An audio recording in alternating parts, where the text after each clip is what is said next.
በትዕግስት እንንዳ ሕይወት እንዳንቀጥል አካል እንዳንጎዳ ሁሌም ረጋ ብለን በትዕግስት እንንዳ ሕይወት እንዳንቀጥል አካል እንዳንጎዳ።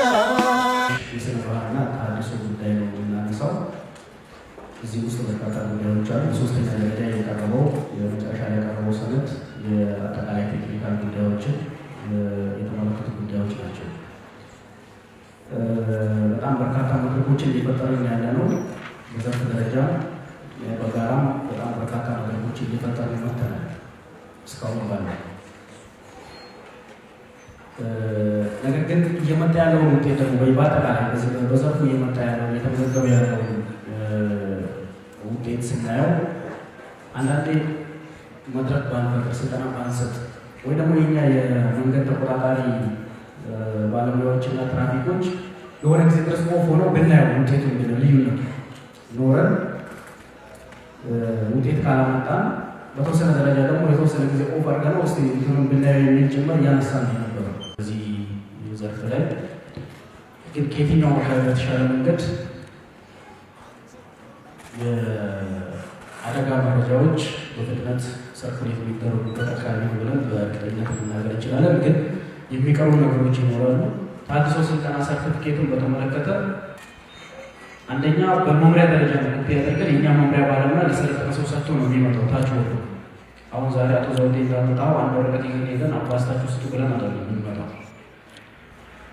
ስለዚህ በተቻለ መጠን በመምሪያ ደረጃ እኛም ፈርመን የዞን አዛዥ ፈርሞ አባስተን ወስደን እዛ ላይ አቴንዳንስ ላይ ላሉ ሰዎች ለሰለጠኑ ሰዎች በሁሉም መዋቅር ተገኝተን የሰጠን ነው የሚመጣው። እስካሁን ባለ አሰራር በዚህ ደረጃ እንደሆነ ቢወሰድ መናኸሪያዎቻችን አንደኛው ምቹ መሆን መቻል አለባቸው። ለተገልጋዩ ምቹ የሆኑ መናኸሪያዎች መፈጠር አለባቸው። በየመዋቅራቸው ሰው በጭቃ ሳይቸገር ፀሐይ ከሆነ ማረፊያ ቦታ ኖሯቸው አገልግሎት እንዲሰጡ ማድረግ ያስፈልጋል።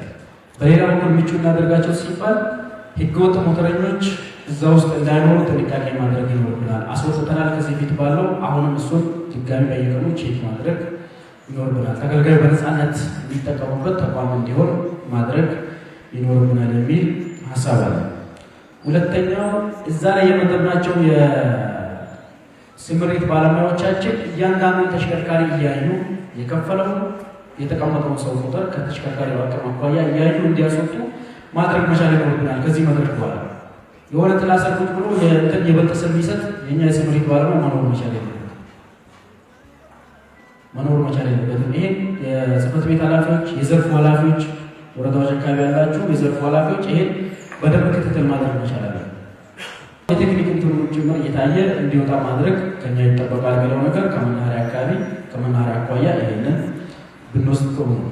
ከቁጥጥር ባለሙያዎቻችን አኳያ ከትራፊክም ከኛ የደህንነት ባለሙያዎቻችን አኳያ አንዱ እነዚህ ያጠፉ ባለሙያዎች ማኔጅ የምናደርግበት ከፐብሊክ ሰርቪሱ ህግ በማይጋጭ ሁኔታ ራሱን አስችሎ እርምጃ ልንወስድ የሚችልበት መንገድ በክልል በኩል ጥናት እየተደረገ ነው።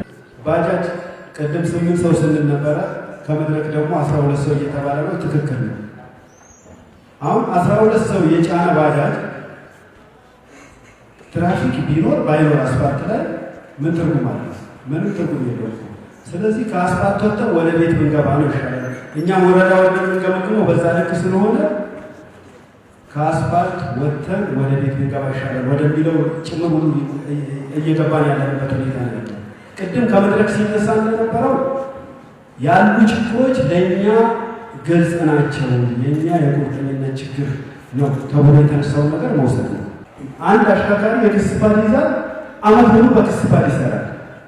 አሁን በየወረዳ በየከተማ አስተዳደር ያለው የመንጃ ፈቃድና የታርጋ ብዛት ብናይ አንድ ወረዳ ላይ ወይ ከተማ አስተዳደር ላይ እስከ ከ300 በላይ አለ። ስለዚህ እዚህ አካባቢ ያለው ነገር አሽከርካሪው ተቀጥቶ በቻርጅ አመት የሚሰራ ከሆነ ሌላም ቻርጅ ይሰጠዋል። በቃ በ3-4 ፓድ ይሰራል ማለት ነው። ስለዚህ እዚህም አካባቢ ያለውን ነገር በቁርጠኝነት የፖሊስ አዛዦች፣ የጽህፈት ቤት ኃላፊዎች ከመራችሁት ለውጥ ይመጣል። አደጋ ኮምፕሌትሊ አሁን እየተወያየ ነው እየሰራ ነው። ግን አደጋ አይቆም እየቆመ አይደለም። ለዚህ ግን የአደጋ ከተፈጠረ ማድረግ ያለብን ነገር ደግሞ መዘንጋት የለብንም። አንዱ ተደጋጋሚ ሰሞኑንም ንቅናቄ እየፈጠረ ያለነው የሶስተኛው ወገን ጉዳይ፣ አንደኛ አሽከርካሪዎች ሶስተኛው ወገን እንዲያወጡ ማድረግ፣ ሁለተኛ ደግሞ አጠቃቀሙን ጤና ጣቢያዎች፣ ሆስፒታሎች ገብቶ አጠቃቀሙን እንዴት ነው የሚጠቀመው?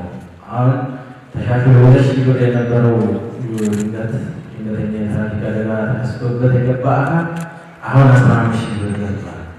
ይህንን አጠቃቀሙን አውቆ እየተጠቀመ ነው ወይ ተጎጂ አካል የሚለው ነገር ግንዛቤው ላይ በደንብ መሄድ ያስፈልጋል።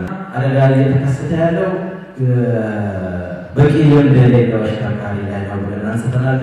መንገድ ደህንነቱና ትራፊክ ፖሊሱ በፈለገበት ቦታ የሚቆም ሳይሆን በቃ አመራሩ ከዞን ጀምሮ ቁጥጥር ቀጠናው ለአደጋ የሚያጋልጥ ቦታ ነው ወይ ተብሎ የተቀነበት መሆን አለበት።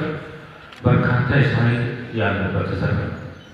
አሁን ቅድም ሲጠቀሱ የነበሩ ዘግናኝ የሆኑ ማለት ነው። ዘግናኝ የሆኑ በጣም ለይና በጣም የሚያስቸግር የተነሱ ነገሮች አሉ፣ ያየናቸው ነገሮች አሉ። እንደ ሰብአዊነትም ስንወስድ እኛ ባለመስራታችን ምክንያት፣ እኛ ማከታተል ባለመቻላችን ምክንያት የተከሰቱ አደጋዎች ናቸው። ቢያንስ መቀነስ የሚችልባቸው አማራጮች የነበሩበት አግባባል። አሽከርካሪው የሆነ ነገር ሰርቆ ኪሱ ውስጥ መክተት ይፈልጋል። ይሄ ሰው ደግሞ መስረቅ መቻል የለበትም፣ ታሪክ ማስከተል የለበትም፣ ትርፍ መጫን የለበትም የሚሉ አይነት ባህሪ ያለው ስለሆነ ከተቋሙ ባህሪ ጋር ትንሽ ሊያስቸግር እንደሚችል በዛ ልክ መውሰድና ቀጣይነትን እያረሙ መሄድ ያስፈልጋል የሚለው ነገርና መድረኮች እዚህ ብቻ አይደለም ታችን እንዲፈጠሩ ማድረግ፣ ወቅታዊ መድረኮች እንዲፈጠሩ ማድረግ ያስፈልጋል የሚል እምነት አለ። በተለይ ከባጃጅ ጋር ተያይዞ ባጃጅ ማህበራትን በየወቅቱ እያገኙ መሄድ ያስፈልጋል። የባጃጅ የማህበር አመራሮችን ከዲሲፕሊን ጋር ተያይዞ እኛ ከምንወስደው ጥቃት እርምጃ ከምንመክረው ምክር ባሻገር ታች ያለ የባጃጅ ማህበራት ላይ እርስ በርስ እንዲመካከሩ ማድረግ፣ እርስ በርስ እንዲወያዩ ማድረግ እጅግ በጣም ለውጥ ያመጣል። ምክንያቱም ያንን ቦታ ትራፊኩ መንገድ ደህንነቱ የሚቆሙበትን ቦታ ያውቃል። ስለዚህ ያንን ነገር ማስተካከል እሱ አካባቢ ያሉ ችግሮች እንዳሉ ዝርዝር ገምገናል።